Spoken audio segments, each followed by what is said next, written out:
ku kalla yanzu ko wada da ku kalle su da kyau in mutum zai wuce gingin wani littafi a wani kafa gane katar littafi yake karanta Allah ba wannan bace a tafiya mun wuce wannan limin din yanzu je ka da kuka yi karatu an kai alaran Qur'ani da yi ma Qur'anin tsintan kwarkwata ka gane ma'anonin alƙur'ani da girma ka yi karatu kuma karatu na jin tsoron Allah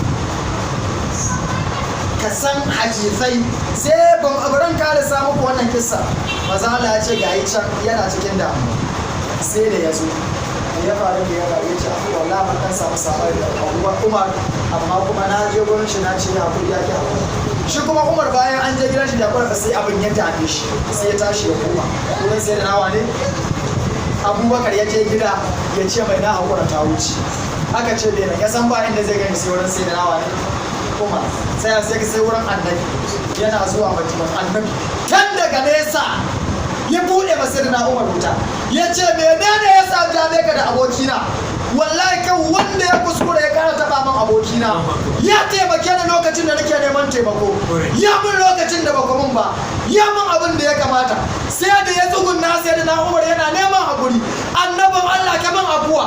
na duba a yabe min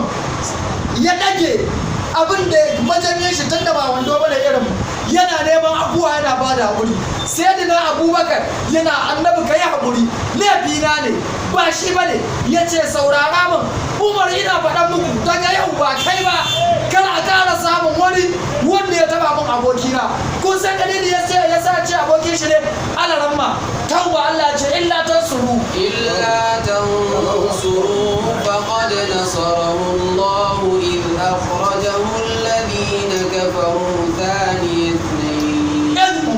إذ هما في الغار إذ يقول لصاحبه لا تحزن إن الله معنا. ba sai ka je can ba me nake so ku gane sahibi menene Allah na kashi ya ce abokin shi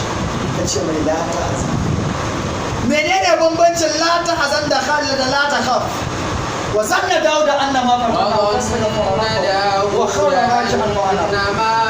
أجيك إن هذا أخي إن هذا أخي له 99 نعجة